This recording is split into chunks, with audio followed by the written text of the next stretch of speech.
Miami's on the practice field, of course, about halfway through spring sessions. The scrimmage was number 7. We will talk it up right here at the Voice of College Football, talking Miami with all of you. Leave those comments and questions there in the live chat. And, of course, consider supporting us here at the Voice of College Football in a number of ways. Least of all, hit that like button. You can at least do that. We got Kam Underwood on the line. He makes this show go. Join him and the rest of the staff there at State of the U on SB Nation. Somebody's in the Final Four playing some hoops. Yeah, man. So it was, every game is a new, journey. Basically, it's been great. So yeah, both the men's and women's teams were in the Elite Eight. The men beat Texas to make it to the Final Four. The women unfortunately lost to LSU. Just a really tough defensive battle against LSU. And then LSU made a couple, shots to extend out the lead. And the women's team was, unfortunately they were bounced from the tournament. But Jim Larinaga and the men, yeah, they got it done. It was a big comeback, 13 points down with just 13 minutes left in the game. Really challenging situation. Norchad O'Meara was in foul trouble in the second half and things like that. But, just stick with it. And it's funny, I'm reading a recap piece from SB Nation, the mothership, for obviously State of the U was in that network and, from the top. But, I had kind of put it out of my brain, but Kansas was down 6 at the half in the Elite Eight against Miami last year and outscored Miami 47-15 in the second half. And yeah, they blew our doors off. It was ridiculous. And it wasn't that, but after everybody wants to talk about when Wooga Poplar threw the ball off the back of the Texas defender who was, face guarding away from him and then dunked it. The inbounds before that, he had a quick little, side adjustment with Jordan Miller. And as soon as he got the ball, just lobs it up for an alley-oop dunk. And from the off the back play, it was 37-17. Miami ends up extending out. But if you count the previous one, it was 39-17. So everybody's like, oh, Wooga did this thing. It's like, no, he did multiple of those things within, it was literally 2 possessions. So, really, really, really, truly incredible, man. I just, I said it and I meant it, man. Like on Saturday night or Sunday, I sat here and I cried tears of joy, man. It was just like, it was like when I won Teacher of the Year when I was a teacher. Like that had been a thing. It was just like, yeah, I put so much into it and whatever. And I really never, ever thought I would see the day that like my alma mater, the University of Miami, playing the sport that I love the most, that lives inside of me more than any, like y'all know me from football and all kinds of stuff, but like I was a basketball player growing up. Like that is the one that like lives inside me in a different place. And I never considered in a million years, because it had not happened, that we made it to the Final Four. Now the University of Miami, and here goes that shirt. M-I-A-M-I, fight, fight, fight. But yeah, I never considered it. And the fact that we're going to the Final Four is truly, truly a remarkable experience. So yeah, very, very pleased. They're not only in the Final Four, but there is no one in the Final Four that you look at as some kind of vintage, great Kentucky team, Duke team that. Well, UConn. It seems like it's just who knows what's going to happen. UConn's been to a bunch of Final Fours. Like I know it's sure, been but I'm talking about this particular team. Yeah, not some like 30-2 UNLV team. Right. Yeah, no, there is not that. But like, if you kind of hand wave away the little, end of January into February doldrums, like UConn is that team. Like they started out 14 or 18-0 or something like that, and then they kind of had a little rocky time, and then they got it back together at the end of the regular season, and they walked through their conference tournament, things like that. So like for a long part of the year, they were looking like that juggernaut, even though they did lose more in their down period. But the Huskies are a formidable opponent. It's going to be a really it's going to be a tough game. But like I think that this team is up for the challenge. It will be tightly contested. I'm looking forward to Saturday night. Miami and UConn is the second semifinal. So I think it's either 8:29 or 8:59 p.m. or 30 minutes after the end of FAU San Diego State. whichever comes second, I believe, is the tip time for Miami. But yeah, super duper excited, man. Just super duper excited. I really don't even have anything else to say. But and I appreciate you guys indulging that little diatribe at the beginning. We are going to talk football, but I mean, look, like it is funny because I saw Mike Sanchez. Shout out to Mike. He was talking about, yo, tomorrow is baseball opening day, and like I haven't been paying attention because like Hurricanes hoops. So like, we are the only ACC remaining team since the first weekend. You know what I mean? Like it just it's a monumental accomplishment and achievement even to get this far, which is, the last 2 years reaching the Elite Eight was as far as we've ever been. And then we trumped last year and then go even a step further. So, I mean, yeah, even though this is a mainly football and recruiting show, got to talk about the basketball team just off the top, just because, I mean, hey, we delight in greatness, and it's covering the University of Miami. So, yeah, really, really excited, man. All right, folks, your time to step up and help us produce the show. You ultimately do that each and every week with your comments and questions. So Saturday, Saturday was this partial scrimmage. Mm-hmm. I don't know that we got anything out of that. Did you hear anything, see anything? Yeah. I saw you posted, I believe, I don't know if it was you personally, but stated that you posted the Jacurri Brown bomb down the field that I caught that everyone went crazy about. Oh yeah, that was me today on Twitter.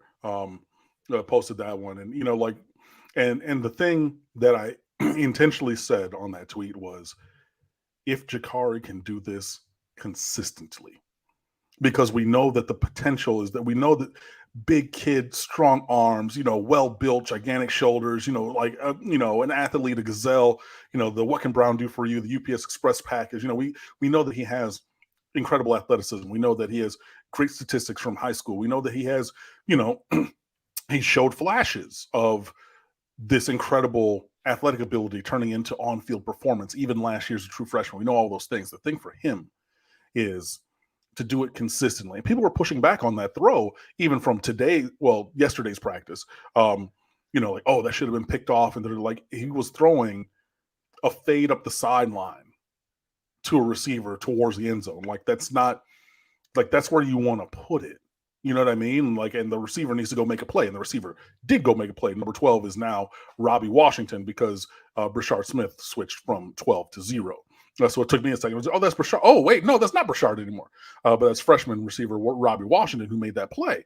But, you got to throw a 50-50 ball. And, like, he didn't underthrow it so far that the receiver was just running and he's looking down the field. And the defensive back looks back for the ball and just stops and is like, oh, thanks. It's a can of corn. It fell off the top shelf. Boop, let me get the interception. That's not what it was. It was in the area it should have been. So I still think that was a highly graded throw.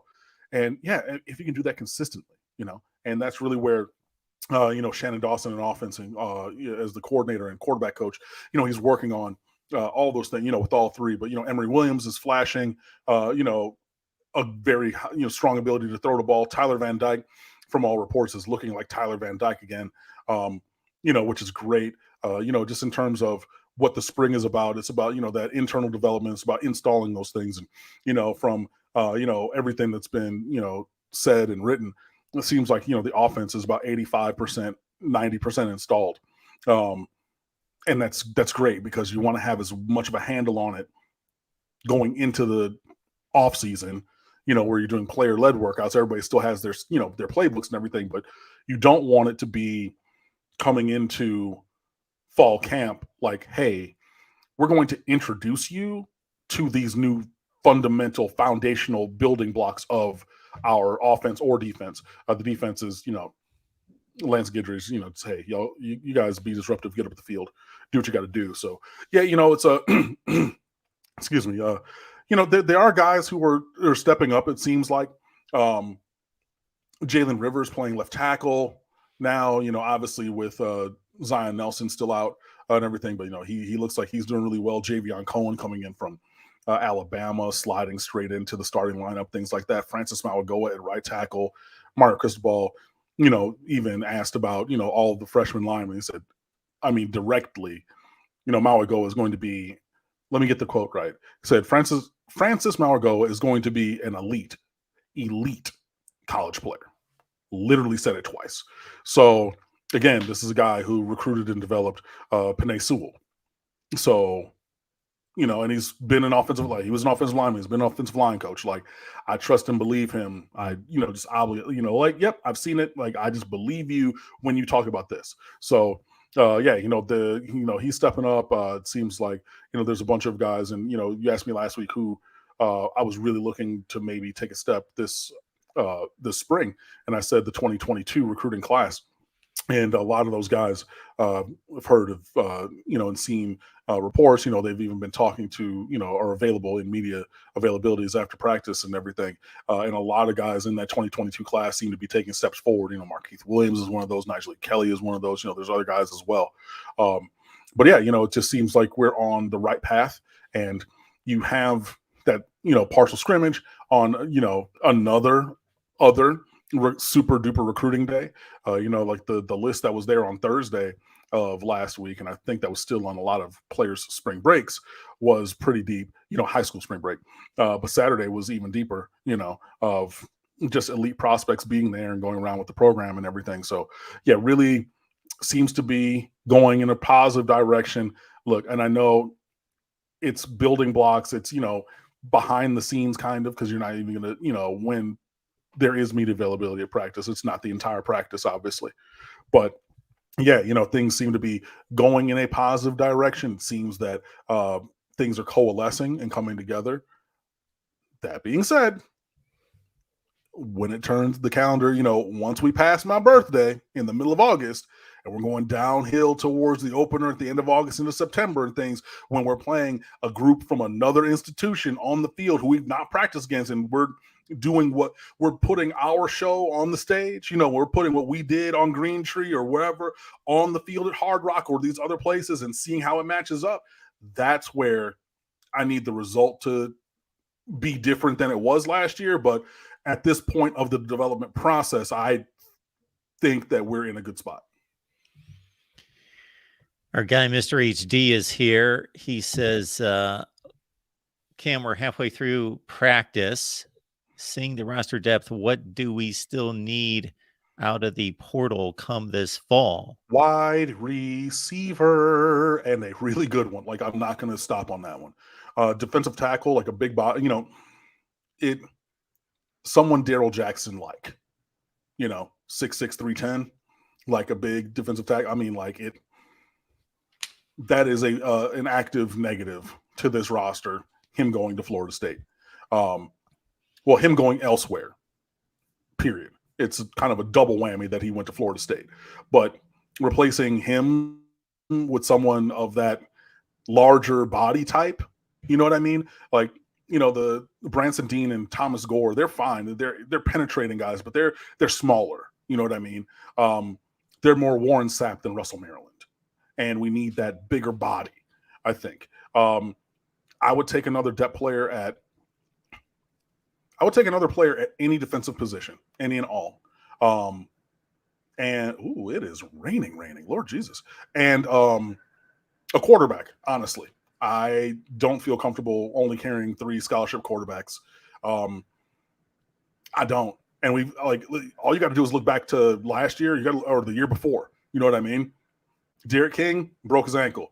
Jake Garcia comes in, breaks his ankle.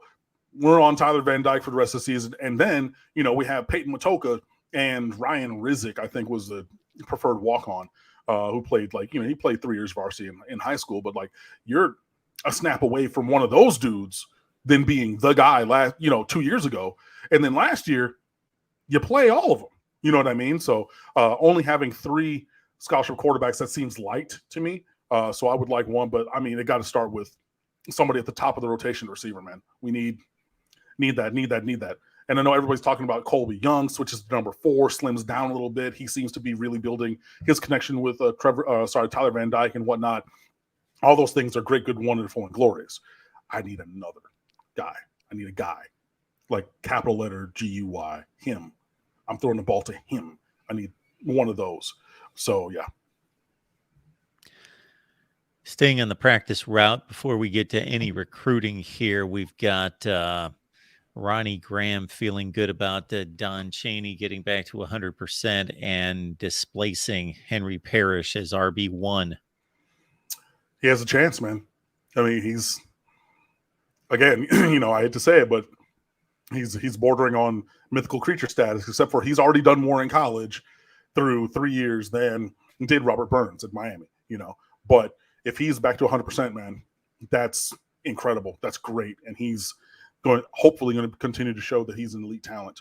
Trevante Citizen apparently has had a couple setbacks in his recovery from his, major knee injury last year. Henry Parrish is a really good running back, but like Donald Chaney Jr. is more physical. You know what I mean? He just is. He's bigger. He's faster. He's stronger. So I don't know about. I mean, he could be. I'll put it to you like this: if Donald Chaney Jr. is healthy, what Ronnie Graham is saying about him being the starting running back by week 3 is entirely in the realm of possibilities. 100%, regardless of what regardless of what anybody else does. Even Henry Parrish, who's 500 yards a season for the last 3 seasons at Miami or Ole Miss and then Miami. Like, even that being said, if he puts it all together, he absolutely has that kind of talent and ability. Will that actually happen? I'm not sure. But we're not talking about a walk-on all of a sudden being a starter. We're talking about an all-American high school player. You know what I mean? Like a top 100 recruit, top 8, I want to say, running back in his class at his position. So yeah, he's a very, very talented guy, and hopefully he's able to continue to remain healthy, whether that's a knee, an ankle, a shoulder, all these different kind of things he's dealt with. But man, if he's looking like he did coming out of Belen Jesuit, that in and of itself is like a big recruiting win. You know what I mean? Because then all of a sudden this guy comes off of the sideline, where he's wearing khakis and a jersey and street clothes, or in a jumpsuit or whatever. And then he becomes an elite player on the field. That's like going to the portal and getting a 4-star recruit. So if he's able to do that, that would be a really, really big addition to this roster. Talking Miami with all of you, 7 Eastern every Wednesday. Get here next week and bring some friends with you. Leroy, the Black Ninja Turtle. Okay. Thank you so much for the contribution, Leroy. Hey, guys. So I heard about this elite quarterback, Air Noland. We are recruiting. What do you think of him, Air Noland? Fairburn, Georgia. Langston Hughes High School, 7th-rated quarterback in the nation. Top 50, roughly top 50 national prospect. Yeah. So Air Noland, and before we go on, given first name is Prentice, Prentiss. His given middle name on his birth certificate is Air. So his father's nickname was Air. So my dad's nickname was Slim, right? So it was when I was younger, before I gained all this weight and everything, it was Big Slim and Little Slim. Like, you know what? Because trust me, if you see, go look up when I put up a Father's Day thing years ago, you were looking in the face of my father, I am his twin. So they're like, yo, Big Sean, Little Sean, whatever. I didn't even have a name. It's Big Sean, Little Sean, whatever. And this is way back before Little Sean, Big Sean went to the Waldorf School with me and then went on to a recording rap career. But anyways, that's beside the point. What I was going to say is, so instead of just being it's Air and Air, Mr. Noland, actually put it on Prentice's birth certificate. His middle name is Air. So let's get that straight. It's not just a nickname. It is his given middle name, which pretty much everybody calls him. Air Noland is very good, man. So Miami just signed. My goodness, I've not been preparing the way I need to do for these shows, apparently, because my brain is not where it needs to be. Give me 2 seconds. I just need to click. As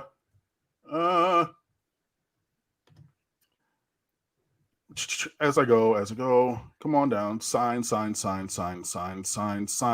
Joshua Horton. There we go. 4-star defensive tackle from Langston Hughes. So the senior teammate defensive captain of the team, quarterbacked and captained by Aaron Noland. So Miami just signed him, all right, Joshua Horton, already coming down to Miami when he graduates from high school. And Aaron Noland is the quarterback for that team. 15-0, on the year, 4,000 something yards passing, another chunk rushing. I think it was something like 40 touchdowns and 3 interceptions. Lefty, strong arm, quick release. I mean, that ball gets out of there quicker than a whisper, my God. But yeah, I mean, he's 72% completions. He can move. He's, 6'3", 6'4", 180 pounds. So he's a little bit, more lively built. He's not, who's the big quarterback? Jacob Eason, when he went to Georgia, who was like 6'5", 230. He's not that bulky or anything, but no, Aaron Noland is a really, really good prospect. He's being recruited by pretty much everybody. He went to Clemson for a visit. He went to A&M for a visit. Obviously, he's been to Miami for a visit already. And there's other teams around who are vying for his services. But, when you're looking at a quarterback in this class, that was the name that I was first looking at, because Miami, I believe, needs a top line quarterback in this class after signing Emory Williams last year. And Emory Williams, I think, can be good. Don't get me wrong, but first of all, the recruiting rules, you know what I'm going to say. Got to take a quarterback every year. But the goal should be to recruit over the guys on the roster. And if they don't develop, then whatever, you just got another guy. But, Aaron Noland's a borderline, probably going to end up as a top 50, top 40 overall recruit in this class. It's very good. So you can go look up his huddle film. It's out there. Yeah, I mean, he's been. I forgot Danny. Says recruiting him. Clemson, Oregon, A&M, Miami, other teams are in. But last year, let's see, 25-81. No, that was 21. So not even the 22 season. But as a sophomore, led Langston Hughes to a 13-2 record, and they made it to the championship game and lost in the state championship game. 2,600 yards, 34 touchdowns, 7 interceptions on 64% completions. A little bit of rushing experience as well. And he also got in 1,400 yards with a 15-5 ratio on 62% completions as a freshman. So this is a guy who, and there goes Eliza. Yeah, 4,100 yards, 55 touchdowns, and 4 interceptions with 156 yards rushing and 6 touchdowns last year. Yeah, that'll do it.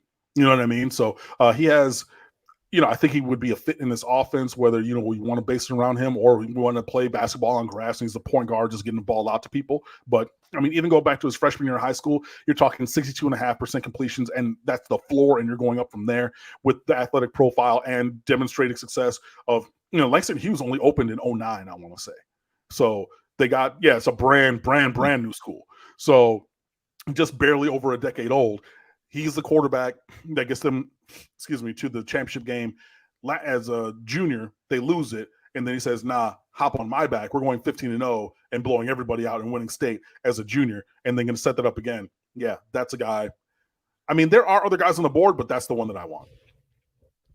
I attempted to pull up the stats there and was in the process, but too many videos and all sorts of extraneous noises running there on that window. But yeah, I'm looking at the numbers as Cam had to run them down. He has increased and improved his level of play and his productivity every year to an astounding, as Cam said, 55 touchdowns, 4 picks, 73% completion percentage is stellar. I mean, you're talking 90 touchdowns and 11 interceptions over the last 2 years, while leading his team to a 28-2 record in Georgia's highest classification of football, with a loss in the state championship game and then an undefeated championship season.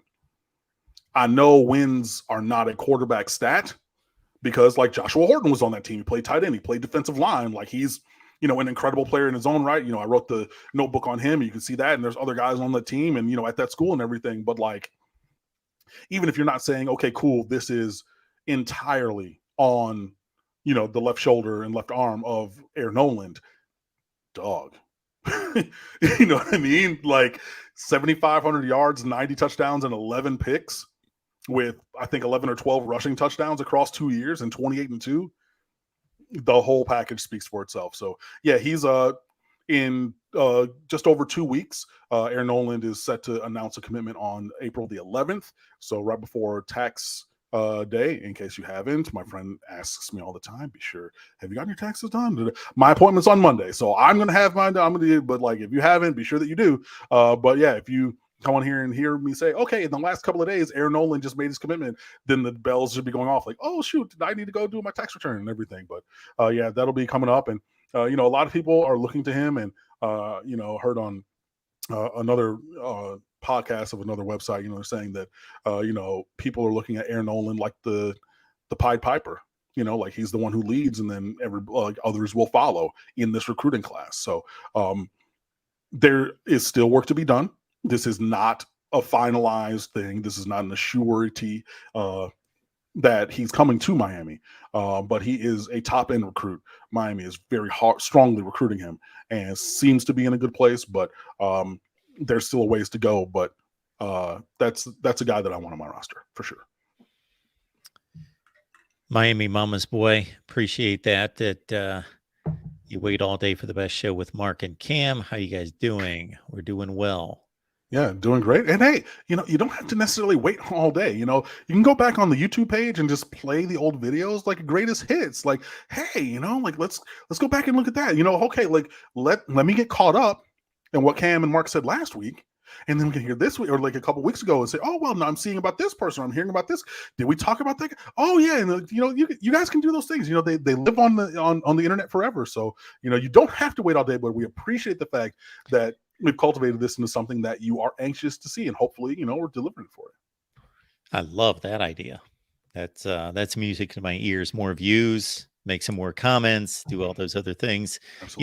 You know what I did a few times, Cam, with I'm not going to even say mixed results. I just don't know if it's worth my time, but only took maybe 20 or 25 minutes. I strung together a reel that lasted about 8 hours, and I went to bed and just let that baby play. Okay. And you were part of that deal, but I put together little themes.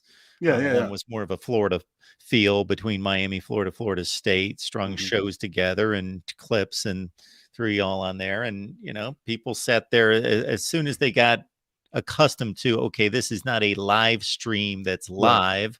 Right. I certainly pointed that out for everyone, called it a power block. There you go. We're going to let this roll for 8 hours. Don't know that that's best for my laptop on a regular basis to let it play all night, but right. Hey, but yeah, no, I mean, you do things like that. But Miami's Mama's boy, again, we appreciate you being here, brother. And yeah, we're going to keep it rolling. Can you make anything out of this statement here? Colby Young can be the Aldarius Johnson we never got to see with number 4. Yeah, Aldarius Johnson, 2008 recruiting class, the number 1 recruiting class in America, from when we basically took everybody from Miami Northwestern with the exception of Levante David, who arguably ended up as the best NFL player of that entire group, but whatever. But yeah, Aldarius Johnson was a man amongst boys in high school and everything. And, basically we thought that it was a couple years removed, but that he was going to be, similarly to someone else who played in Miami, played wide receiver, had a single-digit number, and his nameplate said A. Johnson, like Andre. We thought we were going to get that kind of performance or better. Did not necessarily become that, obviously, but I mean, he had a decent rotation career in Miami. But when you're looking to him to be, literally like the next version of Andre Johnson, that he did fall a little bit short of that. So Colby Young, Colbie, I believe is his name. So be sure we get that right. Stepping into to be that big number 4 receiver that Aldarius Johnson was billed to be, that he never got. That, I mean, he could. And obviously, just basically coming in straight off the street from JUCO, hopping on the field and earning his way to the top of the rotation in a couple of weeks last year, it speaks to his talent, for sure. And, if he's obviously heard from coaches and others, hey, the thing you need to do is drop some weight, lose that baby fat, so tighten in tone and really get to work on your agility, mental acuity, and focus, so that, all these things that have plagued Miami's wide receivers with, route discipline, details, dropping balls, all those things. We're trying to weed those out. And if this is what you need to do. So at the end of the season, I know that they have, the exit interviews with the players like, hey, you're going to be here. This is where we want your body to go. This is where we need your game to go. This is what we need. And like the first time I saw him in the number 4 jersey, and it's not just the fact that he was wearing number 4 as opposed to wearing number 88, but the first time I saw him, I said, oh boy, like it's stark. You can tell that he's reshaping his body. So, he's in a short period of time too, by the way, because it's only a couple of months, so you're only talking 8-10 weeks, and all of a sudden, like, you look like a new man. Like, and I know it's easier to drop weight when you're younger and, do these kind of recompositions, but like in that kind of a way, it was still, it was noticeable. So if he's putting that kind of effort and discipline in already in the small, like in the short term turnaround, if you want to extrapolate that out over, the course of these next 6 practices and then this off season heading into, July and August for fall camp, he can make even more strides with his body for one. And then in terms of his technique. So, I think it's all there for him to play for. And at this point, just like with all of us in whatever our given path is, how bad do you want it? And just from seeing him reshape his body in that short period of time, it seems to me from the outside that Colby Young wants it really, really badly. And hopefully that will continue, and then he'll be able to step into that role like, you're talking about. Yeah. Oh, Darius Johnson. I do not remember him. Just looked him up. Yeah, number 32, a national recruit. Yeah. How many pass receptions do you think he had in 3 seasons? In 3 seasons? What would be your guess? Well, he played all 3 of these seasons. I would say 70-ish. Yeah, 62. Oh, yeah. Caught 31 as a freshman, 3 touchdowns, 10 yards a catch. Then he went 16 receptions, 17 yards per catch, 1 touchdown, and then 15 receptions his junior season, no touchdowns at 10.5 yards per reception. Right. Yeah. Which is fine, sure. But again, when you think that guy is going to be, again, like I've talked about, capital letters, the guy at receiver, 62 catches in 3 years versus what you're hoping for and planning on getting from him, those are very different things. Mr. HD is asking about one coach, Stephen Field, the tight ends coach, in regards to his recruiting. Yeah, actually, so this is actually not even that. So it came out this week, and we even wrote about it on State of the U. I forget which one of our authors penned it, but Stephen Field is actually no longer going to be the on-field tight ends coach. He is now the executive director of the football recruiting department. And Corey Woodeel, who was analyst and is thought to be one of the bright rising stars in the coaching ranks nationally, and he was the analyst assistant at the tight end position. He is now going to be the full-time tight ends coach, on-field tight ends coach. And, Mario Cristobal is very excited about it. Obviously, we're glad to have Coach Woodeel and everything. He was big into, the recruitments of, Jackson Carver and Riley Williams, Coach Woodeel was, and everything. And, this is planned and everything. So this is, actually for Field a promotion. Since he's, the executive director of the department and everything. And, C Field is experienced in the world of recruiting and running a recruiting department. Like when he left or was fired from Miami Northwestern, he went to North Marion, which had a bunch of, FBS recruits as the high school head coach. He was hired from there to go to Louisville's recruiting department, was hired away from there by Cristobal to go to Oregon in their recruiting department, and then left that recruiting department to come be an on-field coach at his alma mater, the University of Miami, and is now returning to the recruiting department. So he has demonstrated experience on the field and also in recruiting departments across the country. Louisville, no, they weren't getting top 10 classes, but, they've been on a continued path of growth and development in terms of their recruiting. And they, obviously do good work in Florida. And, Steve Field, when he was there, that is part of, identifying that and setting in those practices and, policies and procedures to make that happen. Obviously, Oregon over the course of a long time has been a very, very strong recruiting organization. And he was integral to the their recruitment when he obviously worked there and everything. So, yeah, I feel very good about it. He's, again, Stephen Field is a Miami native. Like, he's from the city. He played at Northwestern. He coached at Northwestern. He played at the U. He coached at the U. Like, so he's from here. He's from the crib. He's home.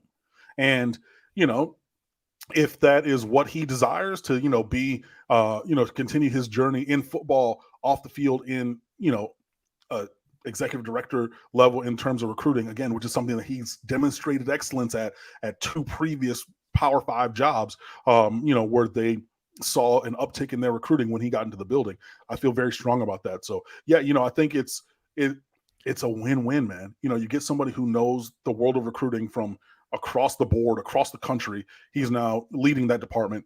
And then you have a rising star. And, we always talk about, hey, how do you get somebody on the upswing of their career instead of Miami in all these past iterations grabbing guys in the twilight just after the peak of their career. But Stephen Field going to the recruiting department then opens up that opportunity for Corey Woodell, and I think it's a great fit for everybody. And I think this is both agreed to and desired by all parties, by Coach Woodell, by, Steve Field, and by Mario Cristobal and the recruiting department and just the overall organization of Canes football. So I feel very strong about it. Congratulations to everybody, because this is literally a promotion for all the people I just detailed in this discussion. So yeah, I feel very good about it.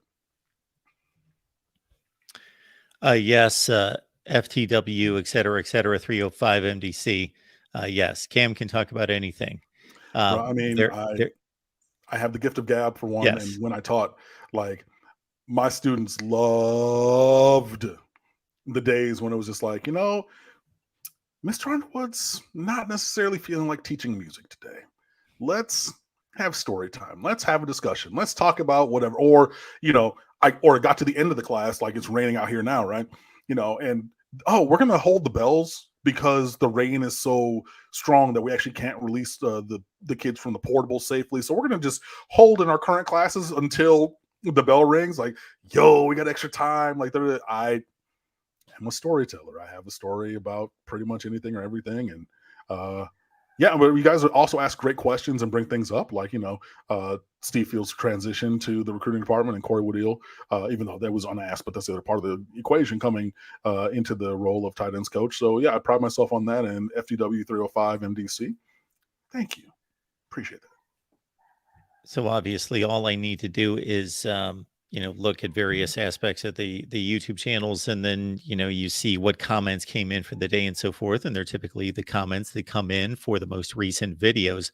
But today there was a comment that came in for this particular video. And I was like, whoa, who in the world's watching a video from 5 years ago? Jeez, that's, man. That is 3 apartments ago. I mean, but hey, rock on, man. Appreciate it. This was, something that we put together where you were commenting on the ESPN 30 for 30. Yeah. And here we are one day ago, somebody comments sour grapes after all these years, whatever that means. But yeah, I just thought it was funny that somebody checked out this video 5 years later. Man, that's funny. Yeah, I still have that shirt, that Underwood 2016 from not Game of Thrones, Lord Jesus, House of Cards, and whatnot. But yeah, no, that was, man. Yeah, that was 3 living. Yeah, that was 3 apartments ago. My goodness. I didn't even see what I looked like in this video. Remember that one? There we go. Yeah. Blast from the past. Yeah, it definitely was. Desmond's cutting right to it. Wants to know about a win total. Win total is probably going to be, well, let's actually look. Miami Hurricanes win total 2023. I'm going to guess it's 7.5 according to Vegas. 8.5. 8.5. Wait. No, that was from. Hold on. That was 2021 or 2022. Excuse me.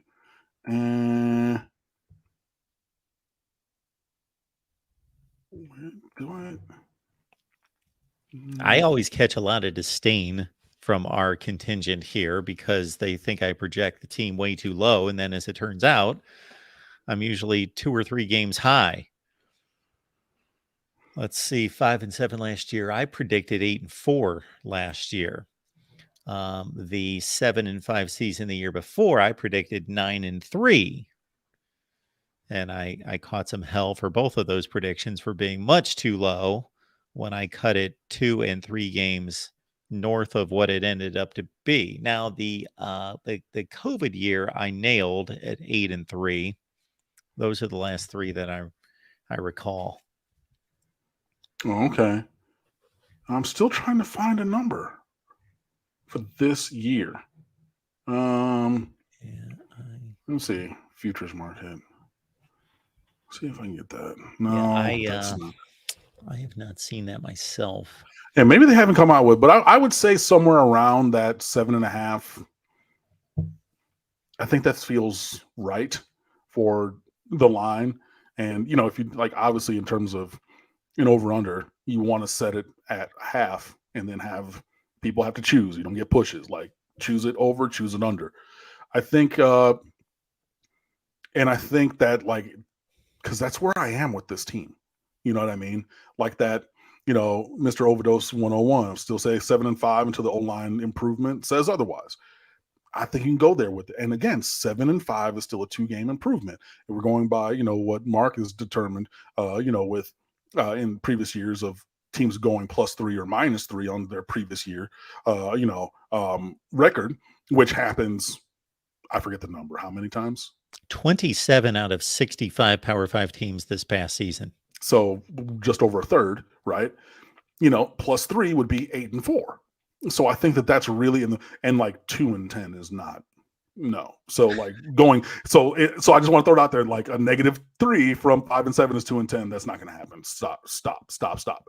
But if almost 40%, 38% of teams hit +3 on, well, I mean, it's +3 one or the other. But yeah, one or the other. It stands to reason then at a 2 out of 5 chance that, Miami can hit that 8-4 terms of performance. So I think you're right around there. So, I mean, if I were to stake claim on 8-4, Mr. Overdose 101 says 7-5. I think that a 7.5 over under number really, fits for this team and where we last saw Miami. And if they overperform, in terms of they get 9-3 or 10-2, they outperform what they get over, extremely over, right? They double their win total from last year, something along those lines. Then, hey, you just hit the over and keep on strolling. But yeah, I think somewhere in that 7 to 8, maybe 9, regular season, is where I'm looking. Probably stronger on the 8-4 side, and then you look for a bowl win on top of that. But that's about where my brain is. Yeah, I never make a 13-game prediction on anyone. I know a lot of people do. They'll say 9-4. Well, we don't know what the bowl game is going to be. So I don't do that personally myself. If you want to do it, fine. But I'm not predicting or trying to project games that we don't know the opponent. Leroy, appreciate you being here again. We are a stickler for accuracy here. So not to dissect this one, but in 2020, if I'm not mistaken, that team went 8-3 regular season, lost the bowl game to Oklahoma State to finish 8-4. That is correct. So you're at 9-4 with a bowl win is what you would like there. Well, didn't we have a game canceled that year? Didn't they absolve the Duke game at the end of the year when Duke was one of the worst teams in captivity because it would not impact? 8-3 was the regular season record. That's what I'm saying. 8-3, but that's 11 games. Yeah. But that was the COVID year. That was the COVID year. Yeah. And I think that Miami had a game against Duke canceled on the last week because Georgia Tech, excuse me. It was the Georgia Tech game that was canceled. And they went 8-2 and lost to Oklahoma State to finish 8-3.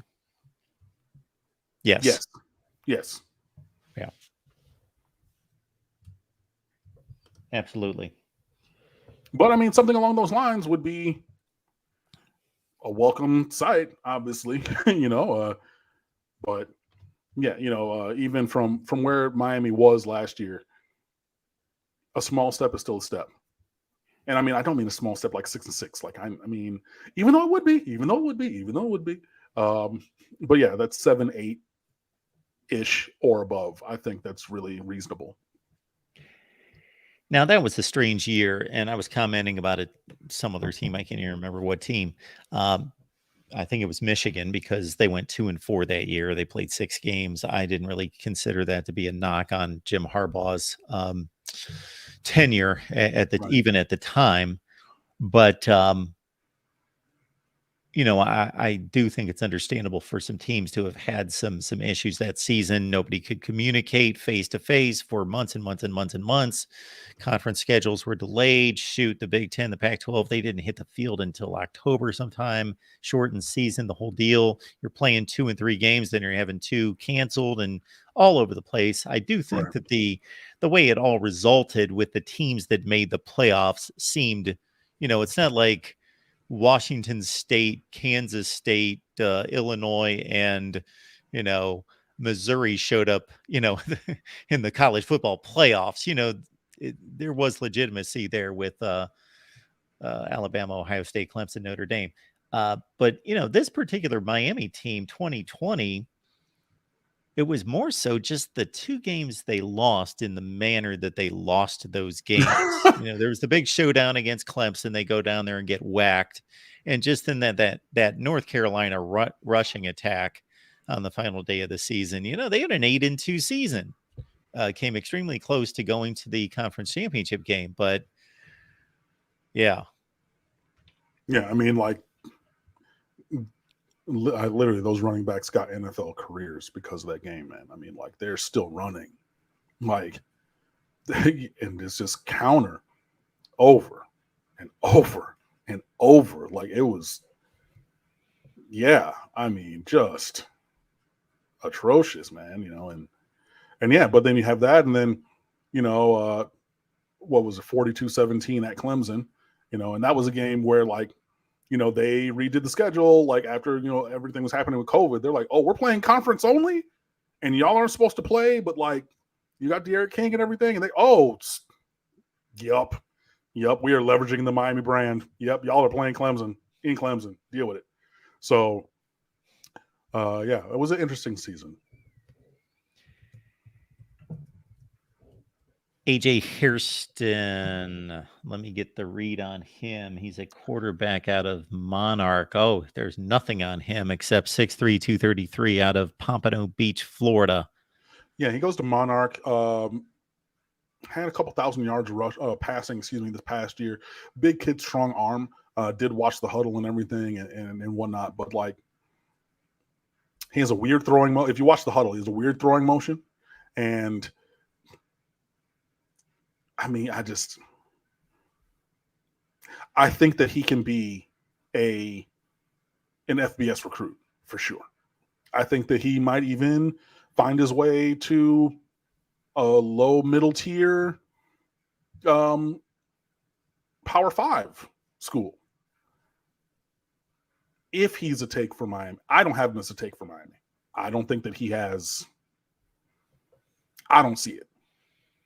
And projecting out, I don't see it there either. Right.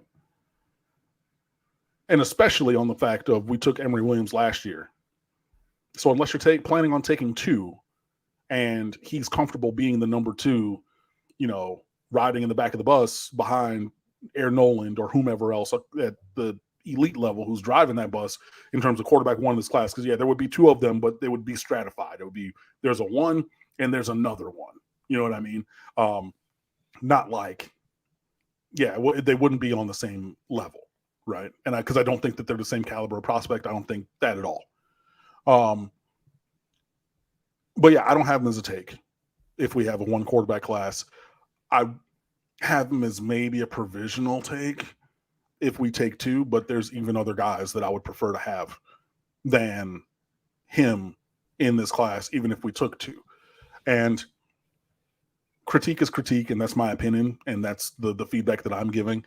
Please do not think that I'm hating on the kid. I'm not.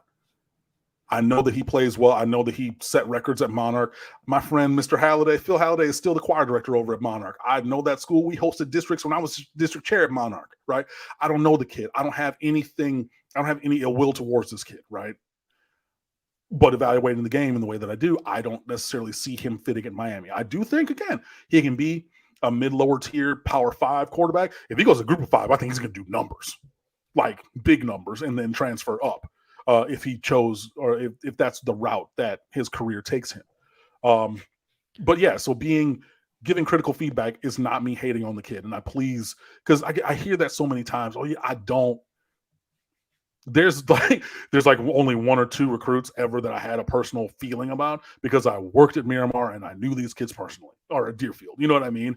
But other than that, the game is the game, not anything else. So, but like looking at his game and looking at his throwing technique, because you're going to have to rework his mechanics strongly. You're going to have to do some, like there are areas for growth in terms of that. Not my favorite with his game. I don't necessarily see him as being a take for Miami. Maybe if your targets for the number 2 slot, if you're taking 2 behind Aaron Noland or whatever other 4-star, 5-star you get, right? I'm just penciling Aaron Noland in because he was brought up earlier. That's why it's on my brain. But insert blue chip here if you want to remove a name. I could maybe see Hairston being in line for a conversation, the competition for that second slot in the class. But again, like I said, there's other guys that I would prefer for that second spot before him. But this is a kid who's going to sign a D1 scholarship somewhere, whether it's Group of 5 or Power 5, 100%. I just don't think it's going to be Miami.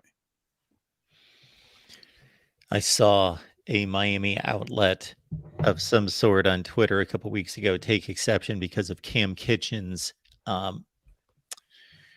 ranking coming out of high school that he was hated upon and so forth and so on. And I hate to see that, just because people have a job to do. It's right. Nothing personal. They're making a player evaluation. Right. I mean, there was that, but also like it's interesting when we talk about like rankings and things like that, because like there is a measure of projection. There is a matter of like, to a certain extent, bigger is better, and I know who you're talking about, and I know the Twitter account that they run and everything. And like, if you went down to Traz Powell, which is like where Northwestern plays all their games, but if you went down to Traz Powell and you watched him play, and he's wearing number 5 again, like he did in high school, but if you watched the game and you watched number 5 in that, that blue and gold playing defense, even with guys who are similarly sized or whatever, like, just to see him rank there, it's just like, what is the nature of the pushback on having him higher? Like, I understand it to a point. But what I'm saying is, like, whenever someone in the chat asks me about a player and then I give, my view of that player, then I mean, like, people say, oh yeah, whatever. Like, I even had players, like, there was a player who went to St. Thomas Aquinas years ago and thought he was hot shit. And it was just like, I think that you're very good. I don't think that you're Miami caliber at your position. I know you can go to college. I know you're going to have a good career. I just maybe not wearing orange, green, and white. And he like was, oh yeah, you prayed on my downfall, and like starts quoting scripture at me. And I'm like, I quote scripture right back to you. Like, I got multiple Bibles. I got one in this box right here next to me. Like, whatever. But that kid ended up signing at UCF. And he had a damn good career and was on that undefeated team that they had and was a star defensive player starting on that team. And I was like, that is what I was talking about. That's not hating, right? And you had a good career. You played on an undefeated team. You had more on-field success with that team, even though the year before they were winless. But in that season, you had more on-field success than Miami had in your entire 4 or 5 year high school or college career. It's not hating, it's just that maybe. And like the player never made it to the league and anything, which is kind of what I was talking about, not having that elite athleticism. But like, there's that. So I mean, I have heard those things. I've heard that feedback, and that's where I was going. But I mean, you're always, not you, but a person there's always going to be debates about rankings and things like that. But it was. I won't go as far as my friend on Twitter would say or had said about Kam Kinchens, but it was curious to me that he was not rated as highly as others because look at what he just did. I guess what I'm saying is that these people are professionals and they have a job to do. Now, I'm not saying that there aren't cases out there where there are vendettas or there are manipulations of rankings, whether those be individuals or teams, to say we have an agenda here because we want to push this or that, or I don't personally like, or something happened here, which is not being a professional. But that I would hope that those things are extremely rare. And when Tom Brady gets evaluated as being a marginal prospect, it's not because anyone had it out for Tom Brady. It's just they didn't foresee that he was going to be arguably the greatest quarterback of all time. So it wasn't like they had a personal vendetta against Tom Brady. They just rated him as they saw him.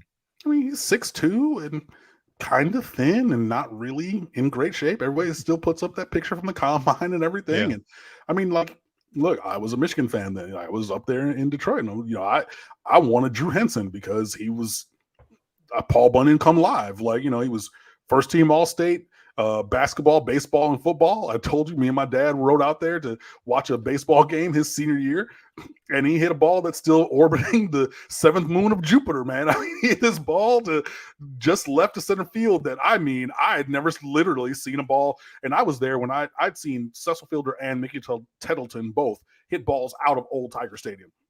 I'd never seen a ball hit as far as Drew Henson hit this ball. And I really believe that, and still do, but if he would have chosen either baseball or football, he'd have been a Hall of Famer.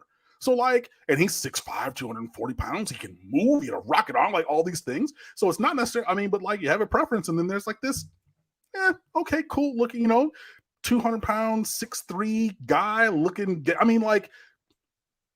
Tom Brady was 10, 15 pounds heavier than Ken Dorsey. Nobody would say Ken Dorsey was a physical specimen. But then it'd be like, yeah, he's, whatever. It's not personal, but yeah. I remember the season Cecil Fielder emerged when he just 1990, I believe, was the year. All of a sudden, boom, 51 bombs. And there had only been X number of balls hits out of Tiger Stadium, and whatever the number was, there might have been 8 all time, and he hit 3 in one season, something like that. It was